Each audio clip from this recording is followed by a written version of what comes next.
হিন্দুরা থাকে এরা আমার ভাই, বৌদ্ধরা আমার ভাই, খ্রিস্টানরা আমার ভাই, ইহুদিরা আমার ভাই। তারা দিনই ভাই নয়, তারা মায়ের পেটের ভাই নয়, তারা মানবিক দিক থেকে ভাই। ও মানুষ, আমিও মানুষ। ইসলাম মানুষকে সম্মান করে, চিল্লায় বলো ঠিক কিনা। হিন্দুদের পূজা অনুষ্ঠানে মাদ্রাসার ছাত্র যে পাহারা দেয়, গোটা বিশ্বে এরকম দৃষ্টান্ত নজির বিরল, ঠিক কিনা বলেন। আইন শৃঙ্খলা বাহিনীর পাশাপাশি মাদ্রাসার ছাত্ররা যে সেখানে পাহারা দেয়, গোটা পৃথিবীতে এই দৃষ্টান্ত আপনি পাবেন না। মাদ্রাসার ছাত্ররা তারা তো কোরআনের ধারক, তারা হাদিসের ধারক, তারা কেন মন্দির পাহারা দিবে? এই সম্প্রীতিকে ধরে রাখার জন্য, এই সৌহার্দ্যকে ধরে রাখার জন্য, আমাদের পারস্পরিক ভালোবাসাকে অটুট রাখার জন্য। আওয়াজ করে বলতে হবে ঠিক কিনা। এখন বলেন, আমাদের এই ভালোবাসা অটুট থাক, আমরা চাই কি চাই না? আমরা হিন্দু মুসলিম মিলেমিশে শান্তিপূর্ণ সহাবস্থান, সাম্প্রদায়িক সম্প্রীতি, লালমনিরহাটের ভাইয়ের আওয়াজ করে বলুন, এই সাম্প্রদায়িক সম্প্রীতি আমরা চাই কি চাই না? আমি আপনাদের খেদমতে সূরাতুল আনআমের 108 নম্বর আয়াত তেলাওয়াত করেছি। এখানে আল্লাহ রাব্বুল ইজ্জা ওয়াল জালাল তিনি ইরশাদ করছেন, ওয়ালা তাসুব্বুল্লাযীনা يدعون من دون الله فيسبوا الله عدوا بغير علم كذلك زينا لكل أمة عملهم ثم إلى ربهم مرجعهم فينبئهم بما كانوا يعملون رب العالمين বলেন, গোলাম ও আমার ইমানদার বান্দারা শোনো শোনো, ও আমার বিশ্বাসী বান্দারা শোনো শোনো, লা তাসুব্বুল্লাযীনা ইয়াদউনা মিন দুনিল্লাহ ফায়াসুব্বুল্লাহা আদওয়াম বিগাইরি ইলম। ও আমার বিশ্বাসী বান্দারা, যারা আল্লাহকে ব্যতি রেখে, আল্লাহকে বাদ দিয়ে অন্য উপাস্যকে ডাকে, দেবীর পূজা করে, তোমরা খবরদার তাদের গালি দিও না। আওয়াজ করে বলেন, কি দিও না? আল্লাহ বলেন, ও বিশ্বাসীরা শোনো, যারা আল্লাহকে বেছে নেকে দেব দেবীর পূজা করে, অন্য উপাস্যের পূজা করে, তাদেরকে ডাকে, ওই দেবতাদেরকে তোমরা গালি দিও না। যদি ওই দেবতাদেরকে গালি দাও, তাহলে ভুলবশত, শত্রুতাবশত তারা তোমাদের রব আল্লাহকে গালি দেবে, ঠিক কি না? তোমরা যদি তাদের দেবতাদের গালি দাও, ওরা রেগে তোমার আল্লাহরে গালি দিবে, তাহলে আল্লাহরে গালি খাওয়ানোর কারণ হয়ে গেলাম আমি, ঠিক কি না বলেন। রব্বুল আলামিন বলেন, খবরদার বিশ্বাসীরা, আল্লাহ ছাড়া যারা অন্যান্য উপাস্যদেরকে ডাকে, দেবতাদেরকে ডাকে, তাদেরকে তোমরা গালি দিও না। ওই সমস্ত দেবতাদেরকে যদি তোমরা গালি দাও, তাহলে তারা আল্লাহকে গালি দিবে, ঠিক কিনা বলেন। আমরা দেবতাদের গালি দিলে ওরা আল্লাহকে গালি দিবে। রব্বুল আলামিন বলেন, খবরদার দেবতাদেরকে গালি দিও না, তাহলে ওরা তোমার রব আল্লাহরে গালি দেবে। প্রতিটি জাতির জন্য তাদের কাজকে আমি আল্লাহ সুশোভিত করে রেখেছি, তারা সবাই একদিন আমার কাছেই ফিরে আসবে। এরপর আমি রব্বুল আলামিন তাদের আমলনামা তাদেরকে জানিয়ে দেব। সুবহানাল্লাহ পড়ে। প্রিয় ভাইয়েরা, আল্লাহ তাআলা বলেছেন, খবরদার গালি দিও না। আদেশটা কার? আওয়াজ করে বলেন তো। হিন্দুদের দেবতা দেবদেবীদেরকে গালি দেওয়া যাবে না। আওয়াজ করে বলুন প্রিয় ভাইয়েরা, এই আদেশটা কার? এই আপনাদের গলার আওয়াজ। অন্য ধর্মের দেবতাদেরকে যে গালি দেওয়া যাবে না, এই আদেশটা কার? আরো জোরে বলুন, কার? গালি দিবেন কোনো দেবতাকে? দিবেন? যদি দেন, তাহলে ওরা আল্লাহরে গালি দিবে। তাহলে আল্লাহরে গালি খাওয়াইলো কে? আপনি, ঠিক কিনা বলেন। আমি আল্লাহকে গালি খাওয়ানোর কারণ হলাম, কারণ আমি যদি গালি না দিতাম, ওরা আমার রবকে গালি দিত না। আওয়াজ করে বলেন ঠিক কিনা। তাহলে প্রিয় ভাইয়েরা, ইসলাম আমাদেরকে শিখায়, সূরাতুল আনআমের 108 নম্বর আয়াত থেকে আমরা বুঝলাম, কোনো ধর্মকে ছোট করা যাবে না। অন্য ধর্মকে ছোট করা মানে ইসলামকে ছোট করা। অন্য ধর্মের দেবতাকে গালি দেওয়া মানে আল্লাহকে গালি খাওয়ানো। আওয়াজ করে বলেন ঠিক কিনা। খবরদার, এটা করা যাবে না। আর অন্য ধর্মের দেবতাকে যদি আপনি গালি দেন, ওরা ইসলাম থেকে দূরে সরে যাবে। যাও ইসলামের প্রতি আকৃষ্ট হয়েছিল, আর কোনোদিন ইসলামের ধারে কাছে আসবে না। আওয়াজ করে বলেন ঠিক কিনা। এজন্য কখনো কোনোদিন অন্য ধর্মের দেবতাদেরকে গালি দেওয়া যাবে না। অন্য ধর্মের কোনো দেবতাদেরকে আমরা গালি দিব না, গালি দিব না, বরং ইসলামের beauty, the beauty of Islam, ইসলামের সৌন্দর্যকে আমরা তুলে ধরব। আমরা যদি বিশ্বনবী সাল্লাল্লাহু আলাইহি ওয়াসাল্লামের জীবনের দিকে তাকাই, তাহলে আমি দেখব বিষ্ণু ইসলাম মক্কাতে কিংবা মদিনাতে অন্য ধর্মের লোকদের সাথে খুব পিসফুলি লাইফ লিড করেছেন। হোক মুশরিক, হোক খ্রিস্টান, হোক ইহুদি, বিশ্বনবী সবার সাথে মিলেমিশে ছিলেন। আলহামদুলিল্লাহ বলেন। ইসলাম হচ্ছে পিসফুল রিলিজিয়ান। অন্য ধর্মের প্রতি সহনশীলতার সবক ইসলাম আমাদেরকে দেয়। কিন্তু প্রতিটি মুসলিমের এটা মনে রাখতে হবে, আল্লাহর কাছে পছন্দনীয় গ্রহণযোগ্য ধর্ম, জীবনাদর্শ একটি, সেটা হচ্ছে ইসলাম। আওয়াজ করে বলেন সেটা কি? লালমনিরহাটের ভাইয়েরা আওয়াজ করে বলুন, আল্লাহর কাছে মনোনীত ধর্ম একটি, সেটা কি? এজন্য রব্বুল আলামিন বলেন, ইন্নাদ-দীনা ইনদাল্লাহিল ইসলাম, আল্লাহর কাছে মনোনীত গ্রহণযোগ্য অ্যাকসেপ্টেড ধর্ম মতাদর্শ একটা, সেটা হলো ইসলাম। ইসলাম ছাড়া অন্য কোনো ধর্ম যদি কেউ তালাশ করে, তার ওই ধর্ম আল্লাহ গ্রহণ করবে না। ওমাই ইয়াবতাগি গায়রাল ইসলামি দীনান ফালাই ইউকবালা মিন ওয়া হুয়া ফিল আখিরাতি মিনাল খাসিরিন।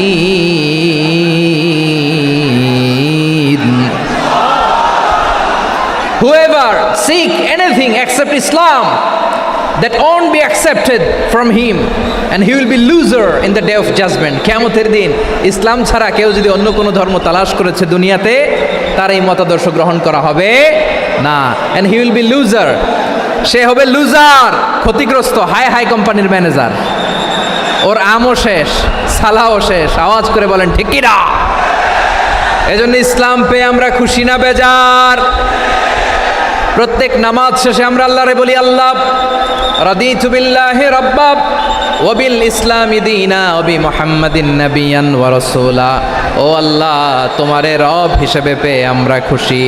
ও আল্লাহ, ইসলামকে ধর্ম হিসেবে পেয়ে আমরা খুশি। বিশ্বনবীকে আমাদের রাসূল পেয়ে আমরা খুশি। ঠিক কিনা বলে?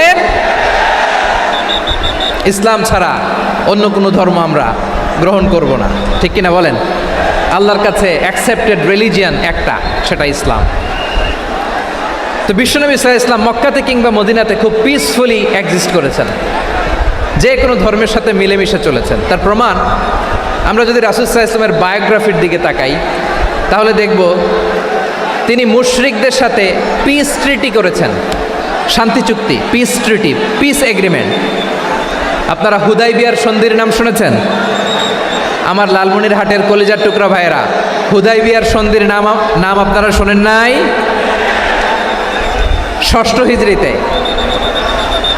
বিষ্ণু ইসলাম মুশরিকদের সাথে এই ট্রিটি করেছেন, চুক্তি। কাদের সাথে? মুশরিকদের সাথে। আমরা তো মুসলমান বসতে পারি না, আমরা দুই মুসলিম ভাই একসাথে বসে চা খেতে পারি না, গল্প করতে পারি না। বিষ্ণু ইসলাম মুশরিকদের সাথে ট্রিটি করেছেন, হুদাইবিয়ার সন্ধি। এই সন্ধির আগে মক্কা থেকে কেউ মদিনায় যেতে পারে না, মদিনা থেকে কেউ মক্কায় যেতে পারে না। কিন্তু এই সন্ধির পরে ট্রাফিক স্বাভাবিক হয়ে গেল। মক্কার লোকেরা মদিনায় আসতে পারে, মদিনার লোকেরা মক্কায় আসতে পারে। এটাকে বলে সুলহে Hudaibiya, the peace agreement of Hudaibiya, শান্তি চুক্তি। আমরা পৃথিবীতে এখন অনেক শান্তি চুক্তির নাম শুনি, এগুলো সব the piece treaty of Hudaibiya থেকে কপি করা। আল্লাহু আকবার। তাহলে বিশ্বনবী সাল্লাল্লাহু আলাইহি সাল্লাম তিনি যে শান্তিপূর্ণ সহাবস্থানে বিশ্বাসী ছিলেন, মুসলমানেরা যে অন্য ধর্মের প্রতি সহনশীল, তার প্রমাণ হচ্ছে এই পিস ট্রিটি। মক্কার পার্ট গেল, পিস এগ্রিমেন্ট করলেন, শান্তি চুক্তি। বিষ্ণু ইসলাম মদিনায় যে কি করলেন?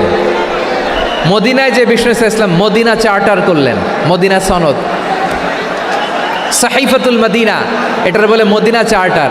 এই যে ওয়েস্টে, ইউরোপে, আমেরিকাতে তারা অনেক চার্টার করে, এই সব চার্টার মদিনা চার্টার থেকে কপি করা। আওয়াজ করে পড়েন সুবহানাল্লাহ। বিষ্ণু ইসলাম মদিনায় গেলেন, মদিনাতে মুসলিম, মুশরিক, ইয়াহুদি, এই তিন ধর্মের লোক মিলে সব স্টেক হোল্ডার যারা আছে সবাইকে নিয়ে বিষ্ণু ইসলাম মদিনা চার্টার করলেন, মদিনা সনদ। পড়েন সুবহানাল্লাহ। শুধু তাই নয়, মক্কাতে বিশ্বনবী পিস এগ্রিমেন্ট করলেন, শান্তি চুক্তি মুশরিকদের সাথে। মদিনাতে যে বিশ্বনবী মদিনা চার্টার করলেন, মদিনা সনদ করলেন ইহুদিদের সাথে। আবার মদিনাতে বিশ্বনবী ইহুদিদের সাথে পিস ডায়ালগ করলেন, ইন্টারফেথ ডায়ালগ করলেন, আন্তধর্মীয় সংলাপ করলেন। যেই সংলাপের মূল ভিত্তি ছিল তাওহীদ। মূল ভিত্তি ছিল কি? তাওহীদ। বিশ্বনবী ইহুদিদেরকে ডাকলেন, আহ্বান করলেন, কুল ইয়া আহলাল কিতাবি তাআলাউ ইলা কালিমাতিন সাওয়াইন বাইনানা ওয়া বাইনাকুম আল্লা না'বুদা ইল্লাল্লাহ ولا نشرك به شيئا ولا يتخذ بعضنا بعضا أربابا من دون الله فإن تولوا فقولوا اشهدوا بأننا مسلمون سبحان الله পড়েন। বিশ্বনবী মদিনার ইহুদিদের ডেকে বললেন, ও ইহুদিরা, শোনো শোনো, আসো এমন একটা আদর্শের প্রশ্নে আমরা একত্রিত হই যে আদর্শের প্রচার তোমাদের নবীরাও করেছে, আমিও করি। যে আদর্শের কথা তোমাদের পবিত্র ধর্মগ্রন্থগুলোতে আছে, আমার কোরআনেও আছে, সেটা হলো তাওহীদ। আমরা এক আল্লাহ ছাড়া কারো ইবাদত করব না, আল্লাহর সাথে কাউরে শরীক করব না, আল্লাহ ছাড়া কাউরে রব মানব না। পড়েন সুবহানাল্লাহ। তাহলে আমার প্রিয় লালমনিরহাটের ভাইরা, মদিনাতে যেয়ে তিনি মদিনা চার্টার করলেন, মদিনা সনদ, পিস ডায়ালগ করলেন, শান্তির সংলাপ, ইন্টারফেথ ডায়ালগ করলেন, আন্তধর্মীয় সংলাপ, যার ভিত্তি ছিল তাওহীদ। সুবহানাল্লাহ পড়েন। তাহলে অন্য ধর্মের প্রতি সব সময় ইসলাম সহনশীল, টলারেন্স। যদি আপনি দেখতে চান ইসলামের নবী বিশ্ব নবীর দিকে তাকান, ঠিক কিনা বলেন? আমরা তো সংখ্যালঘুদের রাইটস প্রোটেক্ট করার জন্য কত আইন বানাই, কত বৈঠক করি, কত সংবাদ সম্মেলন করি। বিষ্ণু সাল্লাল্লাহু আলাইহি ওয়াসাল্লাম সংখ্যালঘুদের রাইটসের ব্যাপারে, অধিকারের ব্যাপারে যে কথা বলেছেন, শুনলে আপনি অবাক হয়ে যাবেন। বিশ্বনবী বলেন, আলা মান যালামা মুআহাদান আও ইনতাকাসাহু আও কাল্লাফাহু ফাওকা তাআতিহি আও কাল্লাফাহু ফাওকা তাকাতিহি আও আখাযা মিনহু শাইআন বিগাইরি তিবি নাফসিন ওয়া আনা হাজিজুহু ইয়াউমাল কিয়ামা। খবরদার, জেনে রেখো, কেউ যদি কোনো সংখ্যালঘুর উপরে অত্যাচার করে, কোনো সংখ্যালঘুর প্রাপ্য থেকে যদি কেউ কাউকে ঠকায়, সংখ্যালঘুর উপর যদি কেউ কষ্ট দেয়, কোনো সংখ্যালঘুর সম্পদ যদি কেউ জোর করে কেড়ে নেয়, আমি কিয়ামতের দিন বিশ্বনবী ওই সংখ্যালঘুর পক্ষে আর ওই মুসলমানদের বিপক্ষে বাদী হয়ে দাঁড়াবো। সুবহানাল্লাহ বলতে পারলেন না? আল্লাহু আকবার। আপনি নামাজি, আপনি মুসল্লি, আপনি হাজী সাহেব, তাহাজ্জুদ পড়তে পড়তে কপালে দাগ ফেলে দিছেন। আপনার প্রতিবেশী হিন্দু, ভাবছেন আমার তো পাওয়ার আছে, ওর জমিটা দখল করি। বিশ্বনবী বলেন, কিয়ামতের দিন ওই হিন্দুর পক্ষে তোর বিরুদ্ধে আমি বাদী হয়ে দাঁড়াবো। পৃথিবীর কোন ধর্মে এরকম স্টেটমেন্ট পাবেন? পাবেন? আপনি ভাবছেন আপনি নামাজ পড়লে হাজী সাহেব কপালে দাগ ফেলায় দিলে আপনি সেলসেলায় জান্নাতে চলে যাবেন না? খবরদার। বিশ্বনবী বলেন, কোনো সংখ্যালঘুর উপর যদি কেউ আক্রমণ করে, তার প্রাপ্য তাকে না দিয়ে যদি তাকে ঠকায়, তার উপর জুলুম করে, তার সম্পদ যদি কেড়ে নেয়, আমি নবী, তুমি মুসলিম হইতে পারো, মুসল্লি হইতে পারো, তার পক্ষে, তোমার বিপক্ষে আল্লাহর দরবারে বাদী হয়ে দাঁড়াবো। আচ্ছা লালমনিরহাটের ভাইরা, কথা বুঝতে পারলে আওয়াজ করে উত্তর দেন। বিশ্বনবী যদি কারো বিপক্ষে দাঁড়ায় কিয়ামতের দিন, আই রিপিট, আমি আবারও বলছি, বিশ্বনবী যদি কিয়ামতের দিন কারো বিপক্ষে দাঁড়ায়, ও তো সেলসেলায়া জান্নাতি, তাই না? জান্নাতি না? যে নবীর সুপারিশ ছাড়া জান্নাতের গেটও দেখা যাবে না, ওই নবী যদি বলে তোর বিপক্ষে আমি বাদী হয়ে দাঁড়াবো, ওই জান্নাতে আর ঢোকার কোনো সুযোগ আমাদের থাকবে? এখানেই শেষ না আমার প্রিয় লালমনিরহাটের ভাইয়েরা, এখানেই শেষ নয়। বিশ্বনবী বলেন, মান কাতালা মুআহাদান, বুখারীর বর্ণনা, মান কাতালা মুআহাদান লাম ইয়ারাহ রাইহাতাল জান্নাহ। কেউ যদি, কোনো মুসলিম যদি অন্যায়ভাবে কোনো সংখ্যালঘুকে হত্যা করে, কোনো হিন্দুকে হত্যা করে, কোনো বৌদ্ধরে হত্যা করে, অন্যায়ভাবে কোনো মুসলিম যদি কোনো সংখ্যালঘুরে হত্যা করে জান্নাতে যাওয়া তো দূরের কথা, ওই মুসলিম জান্নাতের ঘ্রাণও পাবে না। সহিহ বুখারীর বর্ণনা, মান খাতালা মুআহাদান লাম ইয়ারাহ রাইহাতাল জান্নাহ ওয়া ইন্না রিহাহা লা ইউজাদু মিন মাসিরাতি 40 আমা, যে জান্নাতের ঘ্রাণ 40 বছর দূরের রাস্তা থেকেই পাওয়া যায়। সুবহানাল্লাহ পড়েন। প্রিয় ভাইরা, এখান থেকে জান্নাতে পৌঁছতে লাগবে 40 বছর। এত দূর, কত বছর? সবাই বলেন কত বছর? এখান থেকে জান্নাতে পৌঁছতে লাগবে 40 বছর। এত দূরে থাকতেই জান্নাতের ঘ্রাণ আপনার নাকে এসে ধাক্কা মারবে। বিষ্ণুই বলেন, যে ব্যক্তি কোনো সংখ্যালঘুকে হত্যা করে জান্নাতের ঘ্রাণ তো পাবেই, জান্নাতে তো ঢুকতে পারবেই না, জান্নাতের ঘ্রাণও তার নাকে লাগবে না। পড়েন নাউযুবিল্লাহ। তাহলে সংখ্যালঘুদের ব্যাপারে ইসলামে অধিকার দেয়া আছে না নাই? লালমনিরহাটের ভাইয়ের আওয়াজ করে বলেন, আমার সংখ্যালঘু হিন্দু ভাইদের রাইটস, অধিকার আমাদের ইসলামে প্রোটেক্টেড আছে না নাই? এখানেই শেষ না। বিষ্ণু ইসলাম আপনার অমুসলিম প্রতিবেশীর সাথে ভালো আচরণ করতে বলেছে। আমাদের হয় না এটা মুসলিম পাড়া, ওটা বৌদ্ধ পাড়া, হয় না? অনেক সময় হয় না এটা আমাদের মুসলিম পাড়া, ওইটা হিন্দু পাড়া, এরকম আছে না নাই? লালমনিরহাটে নাই না? আছে? হিন্দু যদি আপনার প্রতিবেশী হয় কি করবেন?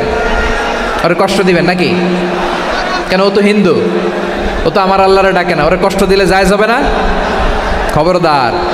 বিষ্ণু ইসলাম বলেন, মান কানা ইউমিনু বিল্লাহ ওয়াল ইয়াউমিল আখির ফালিউকরিম জারাহ, যে আল্লাহ বিশ্বাস করে আর আখিরাতে বিশ্বাস করে সেজন্য প্রতিবেশীর সাথে ভালো আচরণ করে। সুবহানাল্লাহ। কলিজা জুড়ায় যায় না আমার নবীর কথাগুলো শুনলে? যে আল্লাহ বিশ্বাস করে, যে আখিরাতে বিশ্বাস করে সেজন্য প্রতিবেশীর সাথে ভালো আচরণ করে। এখানে বলছে মুসলিম প্রতিবেশী বলছে, নামাজি প্রতিবেশী বলছে, আল্লাহওয়ালা প্রতিবেশী বলছে না। প্রতিবেশী আস্তিক হোক নাস্তিক হোক, প্রতিবেশী মুমিন হোক মুশরিক হোক, প্রতিবেশী হইলেই তার সাথে ভালো আচরণের দরকার আছে না নাই? আমার প্রিয় লালমনিরহাটের ভাইয়েরা, বিষ্ণু ইসলাম ওনার ইহুদি প্রতিবেশীদের দেখাশোনা করতেন। আমার প্রিয় ভাইয়েরা, প্রতিবেশী আস্তিক হোক নাস্তিক হোক, মুসলিম হোক হিন্দু হোক, তার সাথে ভালো আচরণ করতে হবে। বিষ্ণু ইসলাম ওনার ইহুদি প্রতিবেশীর বাসায় যেতেন। কোন প্রতিবেশী? ইহুদি। আওয়াজ করে বলেন, কোন প্রতিবেশী? ইহুদি। এক ইহুদি কিশোর বিষ্ণু ইসলামের খেদমত করতে, ইহুদি ছেলে আমার নবীর খেদমত করতো, তারা ছিল নবীর প্রতিবেশী। তো অনেক দিন হয় ইহুদি ছেলেটা আসে না। বিষ্ণুনবী খোঁজ দিলেন, ঘটনা কি? একটা ইহুদি ছেলে না আমার খেদমতে আসতো, ছেলেটা কই? খোঁজ নিয়ে জানলেন ছেলেটা অসুস্থ। বিষ্ণু ইসলাম ওই ইহুদির বাড়িতে চলে গেলেন ওই ছেলেটাকে দেখা করার জন্য, ভিজিট করার জন্য। সুবহানাল্লাহ পড়বেন না? গেলেন, যে দেখে ইহুদি ছেলেটা মুমূর্ষ, যান যায় ভাব, বিছানায় পড়ে আছে, তার বাবা দাঁড়ানো। বিশ্বনবী তার মাথার পাশে বসলেন, মাথায় হাত বুলিয়ে দিলেন, আর ছেলেটাকে বললেন, আসলিম, হে ইহুদি ছেলে, আসলিম, ইসলাম ধর্ম গ্রহণ করো।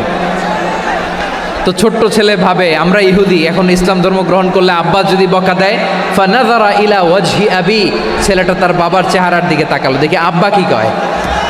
আব্বা যদি বলে তাইলে ইসলাম ধর্ম গ্রহণ করবে।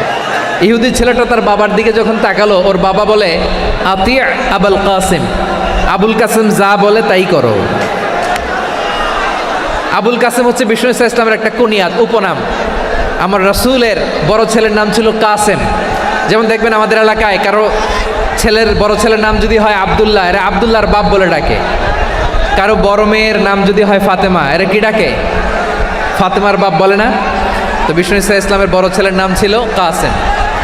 ইহুদি বাবা বলল, আতি আবুল কাসেম, আবুল কাসেম যা বলে তাই শোনো, মানে মোহাম্মদ যা বলে তাই শোনো। এই কথা শুনে ছেলে সাহস পাইছে, ছেলে আবার পড়তে আরম্ভ করলো, আশহাদু আল্লাহ ইলাহা ইল্লাল্লাহ ও আশহাদু আন্না মুহাম্মাদার রাসূলুল্লাহ। পড়েন আল্লাহু আকবার। বিশ্বনবীর আহ্বান শুনে ওই আহ্বানে সাড়া দিয়ে ইহুদি ছেলে শাহাদা পড়ে মুসলমান হয়ে গেল। তার হৃদয়টার ইমানের নূর দিয়ে আলোকিত করে দিল কে? প্রিয় ভাইরা, এবার রাসূল সাল্লাল্লাহু আলাইহি ওয়াসাল্লাম বের হয়ে আসলেন ঘর থেকে আর বললেন, আলহামদুলিল্লাহিল্লাযী আনকাযাহু মিনান নার। প্রশংসা সে আল্লাহর, যে আল্লাহ জাহান্নামে চলে যাচ্ছিল প্রায় এমন একটা লোককে মুহূর্তের মধ্যে কালেমায়ে শাহাদাতের বদৌলতে জান্নাতি বানায় দিলেন। আওয়াজ করে পড়েন সুবহানাল্লাহ। এই হাদিস থেকে আমরা কি শিখলাম? What is the moral of the story? 1 number story হলো, প্রতিবেশী ইহুদি হোক হিন্দু হোক, যাবেন, সুসম্পর্ক রাখবেন, উপহার দিবেন, বিপদে পাশে দাঁড়াবেন, তাইলেই তো আপনাদের প্রতি, মুসলমানদের প্রতি তারা আকৃষ্ট হবে, ঠিক কিনা বলেন? আপনি যদি হিন্দুদের সাথে বৌদ্ধদের সাথে নাই মিশেন, নাস্তিকের কাছে নাই যান, তো ইসলামের সৌন্দর্যটা ওরা বুঝবে কেমনে? আমার অনেক হিন্দু পরিচিত ভাই আছে, ওরা আমাদের ইফতারির প্রোগ্রামে এসে একসাথে ইফতারি করে। অনেক মদখোর আমার সাথে বসে একসাথে ডিনার করে, হাফ প্যান্ট পরা, গলায় স্বর্ণের চেইন, হাতে স্বর্ণের ব্রেসলেট, আইসা আমার সাথে ডিনার করছে, আছে এরকম। গাঁজাখোর, আমি বলে আসো, welcome welcome to my dinner, আসো বসো, বসলেই তো আমি ওর ডিএনএ, চিন্তার ডিএনএ চেঞ্জ করে দেওয়ার সুযোগ পাবো। চিল্লায় বলো ঠিক কি না? আসতে হবে আমার কাছে। Hour door is open, the door of Islam is open 24/7। সব সময় আমাদের ইসলামের দরজা আমার অমুসলিম ভাইদের জন্য খোলা আছে না নাই? এই হাদিস থেকে 2টা শিক্ষা। 1 নম্বর শিক্ষা, প্রতিবেশী মুসলিম হোক অমুসলিম হোক, যান, অসুস্থ হইলে একটু আপেল নিয়ে যান, আঙ্গুর নিয়ে যান, কমলা নিয়ে যান, তাদের সাথে ভালো আচরণ করেন। ইসলামের বিউটি দেখে, সৌন্দর্য দেখে অবাক হবে, নসিব ভালো হলে কোনোদিন কালিমা পড়ে মুসলমান হয়ে যাবে, ঠিক কিনা বলেন? তাহলে অমুসলিমের সাথে ভালো সম্পর্ক। বিশ্বনবী ইহুদির বাড়িতে গেলেন, ইহুদির বাড়ি, আর আমার মুসলমান ভাই আমার কাফের বলে, এরকম আছে না নাই? হ্যাঁ, মুসলিমরা দেখতে পারে না, সহ্য করতে পারে। বিশ্বনবী সাল্লাল্লাহু আলাইহি ওয়াসাল্লাম ইহুদির বাড়িতে গেলেন, এটা একটা শিক্ষা। আরেকটা শিক্ষা হলো, এই হাদিস থেকে আমাদের শিক্ষা হলো, আমার প্রতিবেশী যেই ধর্মের হোক আমি সম্পর্ক রাখবো। অসুস্থ হলে যাব, কি বলেন ভাইরা? যাবেন না? যাবেন না আপনারা? আচ্ছা, 2 নম্বর শিক্ষা হলো, বিশ্বনবী সাল্লাল্লাহু আলাইহি ইসলামের খাদেম ছিল ইহুদি, এতদিন খেদমত করলো, একদিনও বিশ্বনবী ওরা কালিমার দাওয়াত দেয় নাই। কারণ কি? বিশ্বনবী একটা ভালো সময়ের অপেক্ষা করতেছিলেন, প্রপার টাইমিং। দাঈর কাজ হচ্ছে দাঈ ইলাল্লাহ, সে হচ্ছে সুযোগ সন্ধানী। দাঈ সুযোগ খোঁজে, কখন দাওয়া দিলে ব্যাটে বলে হবে, ঝোপ বুঝে কোপ মারে, ঠিক কিনা বলেন? বিষ্ণু ইসলাম ভালো সময়ের অপেক্ষা করতেছিলেন, দেখি ভালো সময় আসুক আসুক আসুক আসুক। আস্তে আস্তে এমন সময় আসছে, ছেলে এবার মুমূর্ষ, অসুস্থ ব্যক্তির হৃদয় অত্যন্ত নরম থাকে। হসপিটালে যখন কেউ যায় তার হৃদয়টা বড্ড নরম থাকে, মৃত্যুর ভয়ে তার অন্তরটা নরম থাকে, ঠিক কিনা বলেন? এই প্রপার টাইমিংয়ের অপেক্ষা করতেছিলেন। যখনই টাইমিং পেয়েছেন, দাওয়াত দিলেন, পড়ো লা ইলাহা ইল্লাল্লাহ, সুবহানাল্লাহ পড়েন সবাই। তাহলে ইসলাম অমুসলিম প্রতিবেশীর সাথে ভালো আচরণ করতে বলে। ইসলাম অমুসলিম মাতা পিতার সাথেও ভালো আচরণ করতে বলে। মাতা পিতা যদি অমুসলিম হয়, তারা ফেলে দিতে পারবেন? পারবেন? আমার লালমনিরহাটের ভাইয়েরা, অনেক হিন্দু ছেলে আমাদের হাতে শাহাদা পড়ে মুসলিম হয়, কিন্তু ওর মা মুসলমান হয় নাই, বাবাও হয় নাই, এরকম আছে না নাই? তো ও হয়েছে মুসলিম, মা বাপ হিন্দু, এখন মা বাপ কি বাদ? হ্যাঁ, মা বাপ বাদ দেয়া যাবে? যেই মা আপনারে 9 মাস 8 মাস পেটে ধারণ করলো, আপনার মায়ের নার ছেঁড়া ধন, আপনি ওই মারে বাদ দিতে পারবেন? যেই মায়ের বুকের তাজা দুধ খেয়ে আপনি আজকে বাড়ন্ত তাজা তরতাজা, ওই মারে বাদ দেয়া যাবে? মায়ের এক ধারে দুধের দাম, কাটিয়া গায়ের চাম, পাপুষ বানাইলেও ঋণের শোধ হবে না, এমন দরদি ভাবে কেউ হবে না আমার মাগো। মায়ের এক ধারে দুধের দাম, কাটিয়া গায়ের চাম, পাপুষ বানাইলেও ঋণের শোধ হবে না, এমন দরদি ভাবে কেউ হবে না আমার মাগো, ঠিক কিনা? মাকে তো বাদ দেওয়া যায় না। وقضى ربك ألا تعبدوا إلا إياه وبالوالدين إحسانا। আল্লাহ বলে অবধারিত 2টা ভার্ডিক্ট তোমাদের জন্য, এক আল্লাহর ইবাদত করবা আর মা বাবার প্রতি ইহসান করবা। আদেশটা কার? মা বাবার প্রতি এহসান করতে হবে। আমার মা হিন্দু হোক, ভালো আচরণ করতে হবে, বৌদ্ধ হোক, ভালো আচরণ করতে হবে। আমার যে সমস্ত হিন্দু ভাইয়েরা মুসলিম হয়েছ, তোমাদের মা বাবা এখনও মুসলমান হয় নাই, তাদের সাথে ভালো আচরণ করতে হবে। আপনাদের খেদমত নিজে করতে হবে অথবা খেদমতের ব্যবস্থা করাই দিতে হবে। মান্থলি যে খরচ লাগে এটা দিতে হবে। আরে তুমি এখন মুসলিম, তোমার মা বাবা হিন্দু, এখনই তো সুযোগ ইসলামের সৌন্দর্য দেখানোর। এখন মা বাবা যদি দেখে আরে এটা হিন্দু থাকতে তো বদমাইশ ছিল, বেয়াদব ছিল, কি এমন ধর্ম সে গ্রহণ করলো যেটা গ্রহণের সাথে সাথে সে পাল্টে গেল? কি এমন ধর্ম সে গ্রহণ করেছে যেটা তার জীবনকে আলোকিত করে দিয়েছে?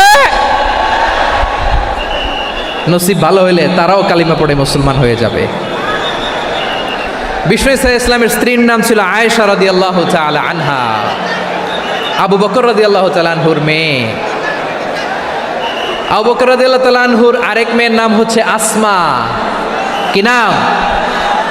দুজনই আবু বকর রাদিয়াল্লাহু তাআলা আনহুর মেয়ে, আসমা আর আয়েশা। নাম দুটা কেমন লাগে? আসমা নামটা কেমন লাগে? আয়েশা নামটা কেমন লাগে? সবার ভালো লাগে নাই? নাম দুটো আপনাদের ভালো লাগে? লালমনিরহাটে অনাগত যদি কন্যা সন্তান হয়, যদি মনে চায় আসমা রেখে দিতে পারবেন, যদি মনে চায় আয়েশা রেখে দিয়েন। দেশে বিদেশে এয়ারপোর্টে রাস্তাঘাটে শুধু বলে হুজুর একটা নাম দেন, আমার ছেলের একটা নাম দেন, মেয়ের একটা নাম দেন। তো আমার মনে আছে যশোরের আদ্দিনের মাহফিলে আমি একটা দুইটা নাম দিয়েছিলাম। আজকে লালমনিরহাটের এই প্রোগ্রামে কন্যা সন্তান যদি হয় দুটা নাম দিলাম, আসমা কিংবা আয়েশা। ইনশাআল্লাহ পড়েন। দুজন বোন, এক মায়ের না, বাবা এক মা দুজন। আয়েশা রাদিয়াল্লাহু তাআলা আনহার মায়ের নাম উম্মে রুমান, আর আসমা রাদিয়াল্লাহু তাআলা আনহার মায়ের নাম কুতাইলা বিনতে আব্দুল উজ্জা। আবু বকর রাদিয়াল্লাহু তাআলা আনহু 4টা বিয়ে করেছিলেন।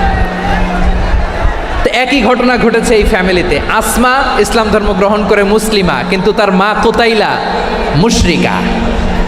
আই রিপিট, বোঝার জন্য আমি আবারও বলি, আসমা রাদিয়াল্লাহু তাআলা আনহা মুসলিমা, আর আসমার মা কুতাইলা, আওয়াজ করে বুঝে থাকলে বলেন, আসমার মা মুশরিকা। তার মানে মেয়ে মুসলিম, মা অমুসলিম। ভেজাল আছে না নাই? কিন্তু কুতাইলা আর ধৈর্য ধারণ করতে পারে না। নার ছেঁড়া ধন, কলিজার টুকরা ধন, কলিজার টুকরা সন্তান আসমারে দেখতে বড্ড মন চায়। সাইয়েদানা আসমা রাদিয়াল্লাহু তাআলা আনহা মক্কা থেকে হিজরত করে মদিনায় চলে গেলেন হুদাইবিয়ার পর। যখন মক্কা মদিনার ট্রাফিক স্বাভাবিক হলো, মক্কার লোক মদিনায় যায়, মদিনার লোক মক্কায় আসে। কুতাইলা কলিজার টুকরা সন্তান আসমারে দেখার জন্য কিছু উপহার নিয়ে বিশাল মরুপথ পাড়ি দিয়ে মক্কা থেকে মদিনায় যায়। সুবহানাল্লাহ বলেন। এখন মা আসছে মেয়ের সাথে দেখা করতে, মেয়ে তো আর দেখা দেয় না। মেয়ে ভাবছে আমার মা তো মুশরিকা, অপবিত্রা, তার সাথে কি দেখা দেয়া যাবে? বিশ্বনবীর দরবারে চলে গেলেন। সুবহানাল্লাহ বলেন। কি সৌভাগ্যবান ছিল তারা! মাসলা জানার দরকার হলেই নবীর দরবারে চলে যেত। ঘরে বউয়ের সাথে ঝগড়া হলে নবীর দরবারে চলে যেত। অনেক সাহাবী বলে আমার পেটে ক্ষুধা লাগলো আমি নবীর কাছে চলে যেতাম, কারণ নবীর চেহারার দিকে তাকালেই আমার পেটের ক্ষুধা মিটে যেত। সাইয়েদানা আসমা রাদিয়াল্লাহু তাআলা আনহা বিশ্বনবীর কাছে চলে গেলেন, যে বললেন ইয়া রাসূলুল্লাহ, হে ইয়া হাবিবাল্লাহ, ইন্না উম্মি কাদিমাতুন ইলাইয়া ওয়া হিয়া রাগিবা। আমার মা মক্কা থেকে অনেক দূর মরুর পথ পাড়ি দিয়ে উপহার সামগ্রী নিয়ে মদিনায় আমার সাথে দেখা করতে এসেছে গো নবী। আমার জানতে বড্ড ইচ্ছে হয় আমি আমার মুশরিকা মায়ের সাথে একটু দেখা করতে পারবো কিনা। আফা আসিলুহা, আগে যেমনি আমি আমার মায়ের সাথে ভালো আচরণ করতাম, যেমনি আমি আমার মায়ের সাথে সদাচরণ করতাম গো নবী, এখন আমি মুসলিমা, মা মুশরিকা, এখনও কি আগের মতো সদাচরণ করতে পারবো নাকি? বিশ্বনবী বললেন নাম সিলিহা, হ্যাঁ রে আসমা, অবশ্যই অবশ্যই, আগে ঠিক যেমন তুমি তোমার মায়ের সাথে ভালো আচরণ করতে, এখনো তেমনি আগের মতো ভালো আচরণ করবা। আওয়াজ করে পড়েন সুবহানাল্লাহ। কি ইসলাম আমরা পেয়েছি! কত ব্রড মাইন্ডেড আমাদের ইসলাম, কত ওপেন মাইন্ডেড ইসলাম, কত ওপেন আপ করতে পারে, চিন্তা করতে পারেন? বিষ্ণু বললেন হ্যাঁ অবশ্যই, নাম নাম সুলিহা, আগে যেমনি ভালো আচরণ করছো আসমা, এখন ওই রকমই করো, পারলে আরো বাড়াই করো। সুবহানাল্লাহ বলেন। তাহলে আমার যে হিন্দু ভাইয়েরা, হিন্দু বোনেরা, ইমানের দৌলতে আপনি ধন্য হয়েছেন, আপনার আম্মা আব্বা এখনো মুসলমান হয় নাই, তাদের জন্য দোয়া করেন, তাদের জন্য দোয়া করেন, আল্লাহ যেন তাদেরকেও ইমানের দৌলত দান করে। আমরা সবাই পড়ি আমিন, আরো জোরে পড়েন আমিন। এখন বলেন, ইসলাম কি ন্যারো মাইন্ডেড রিলিজিয়ান না ব্রড মাইন্ডেড? লালমনিরহাটের যুবক ভাইরা আওয়াজ করো, ইসলাম কি ন্যারো মাইন্ডেড না ব্রড মাইন্ডেড? কতটা ব্রড মাইন্ডেড দেখেন, বিশ্বনবী সাল্লাল্লাহু আলাইহি সাল্লাম অমুসলিমরা যদি নবীকে উপহার দিত, ওই উপহারও বিশ্বনবী গ্রহণ করতেন। সুবহানাল্লাহ পড়েন। আপনার অমুসলিম বন্ধু যদি উপহার দেয়, সেটাও আপনি নিতে পারবেন, যেটা নেওয়া জায়েজ। কিন্তু আপনার বন্ধু যদি আপনার মদের বোতল দেয়, নিতে পারবেন? হ্যাঁ, মদের বোতল দিলে পারবেন না। আপনার বন্ধু যদি আপনার পর্ক দেয়, পর্ক, শুকরের গোশত মিশ্রিত কোনো খাবার, ওটা নিতে পারবেন না। হালাল যে কোনো জিনিস নিতে পারবেন। বিশ্বনবী সাল্লাল্লাহু আলাইহি ওয়াসাল্লাম অমুসলিমদের দেয়া হাদিয়া গ্রহণ করতেন। কেমন নবী ছিলেন? আমার নবীরে চিনে নেন, আমার নবীর অ্যাটিটিউড জেনে নেন। বিশ্বনবী সাল্লাল্লাহু আলাইহি ওয়াসাল্লাম যখন কোনো জনপদে যেতেন, 3টা অপশন নিয়ে যেতেন। প্রিয় ভাইয়ের আওয়াজ করে বলতে হবে, কোনো জনপদে গেলে আমার নবীর অপশন থাকতো কয়টা? আমার মতো 3 আঙ্গুল উঁচু করে দেখান আর বলুন, আমার নবী কোনো জনপদে গেলে কয়টা অপশন নিয়ে যেতেন? 1 নাম্বার অপশন আসলিম তাসলাম। নতুন এলাকায় গেলে বলতেন আসলিম তাসলাম, ইসলাম ধর্ম গ্রহণ করো, শান্তিতে থাকবা, আমার ভাই হয়ে যাবা, আমরা ভাই ভাই। ইসলাম মানো, আমরা ভাই ভাই। অপশন নাম্বার কত? 1। যদি বলে না ইসলাম মানবো না, ওকে, অপশন নাম্বার 2, মুসলিম হওয়ার দরকার নাই, লা ইকরাহা ফিদ্দিন, ইসলামে কোনো বাড়াবাড়ি নাই। খ্রিস্টান আছো থাকো, বৌদ্ধ আছো থাকো, ইহুদি থাকতে চাও থাকো, কিন্তু আমরা যেহেতু রিজিওনাল সুপার পাওয়ার, আমাদের আন্ডারে থাকো, ট্যাক্স দিয়া থাকো, এটার বলে জিজিয়া। আলেম যারা আছেন বুঝবেন, এটার আরবিতে কি বলে? জিজিয়া। You pay us the tax, we will give you the security. তোমরা ট্যাক্স দিবা, আমরা সিকিউরিটি দিব, আমাদের আওতায় থাকবা, কেউ তোমাদেরকে আক্রমণ করতে পারবে না, আমরা নিরাপত্তা দিব। সুবহানাল্লাহ বলেন। এটা অপশন নাম্বার কত? আচ্ছা, বুঝে থাকলে বলেন, 1 নাম্বার অপশন কি ছিল? ইসলাম। ইসলাম মানো, শান্তিতে থাকবা, ভাই ভাই, আমরা ভাই ভাই। অপশন নাম্বার 2, ট্যাক্স দাও, আমরা নিরাপত্তা দিব, মুসলিম হওয়া লাগবে না। এখন 1 নাম্বারও মানে না, 2 নাম্বারও মানে না, মুসলিম হব না, ভালো, খ্রিস্টান থাকো, ট্যাক্স দাও, আমরা সিকিউরিটি দিব না, এইটাও মানি না। বিষ্ণু বলেন, তাহলে তলোয়ার আমাদের আর তোমাদের মাঝে ফয়সালা করবে। মুসলিমও হব না, ট্যাক্স দিবা, নিরাপত্তা দিব, আমরা সুপার পাওয়ার, আমাদের আন্ডারে থাকবে, এটাও না। তাহলে তোমাদেরকে তো আমরা বিশ্বাস করতে পারি না, কখন না কখন বিশ্বাসঘাতকতা করো, কার সাথে মিলে হাত মিলাও, তলোয়ার আমাদের মাঝে ফয়সালা করবে। তখন তিনি জেহাদের সশস্ত্র সংগ্রামের ঘোষণা দিতেন। সুবহানাল্লাহ পড়েন। দেখেন, পশ্চিমারা জেহাদকে এইভাবে চিত্রায়িত করে না। ওরা জেহাদ বলতে বোঝায় তলোয়ার, হাত কাটো, গলা কাটো না। জেহাদ সশস্ত্র সংগ্রাম 3 নম্বরে। অধিকাংশ ক্ষেত্রেই বিশ্বনবীর সুন্দর আচরণ দেখে, আরে আমার নবীর যে নুরানি চেহারা, অনেকে তো কেবল সিরেফ চেহারাটা দেখেই কালিমা পড়ে মুসলমান হয়ে গিয়েছে। যারা মুসলিম হয় নাই, তারা তাদের ইসলামেই বলবৎ ছিল, ট্যাক্স দিয়ে ইসলামের আন্ডারে ছিল। যারা এটাও মানে নাই, ওইটাও মানে নাই, তাদের বিরুদ্ধে জেহাদ। বিষ্ণু ইসলাম 7ম হিজরিতে যখন খায়বার বিজয়ের পরে ইসলাম রিজিওনাল সুপার পাওয়ার হিসেবে আত্মপ্রকাশ করলো, বিশ্বনবী চিঠি লিখলেন অন্যান্য সুপার পাওয়ারের কাছে, রাষ্ট্রীয় চিঠি লেখে এক রাষ্ট্রপ্রধান আরেক রাষ্ট্রপ্রধানের কাছে। ঠিক কিনা বলেন? জানেন না আপনারা? এই যে 24-এর ছাত্র নাগরিক অভ্যুত্থানে, এই অভ্যুত্থান যখন শুরু হয়, আমি তখন সাউথ আফ্রিকাতে, একটা স্ট্যাটাস দিয়েছিলাম, কোটা নয়, গোটা দেশ সংস্কার করা লাগবে।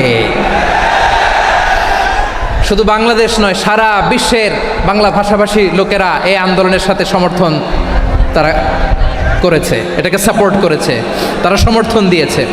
আমাদের ইউনাইটেড আরব আমিরাতের বাংলাদেশি ভাইয়েরা, তারা সেখানে রাস্তায় নেমে এসেছিল, জানেন?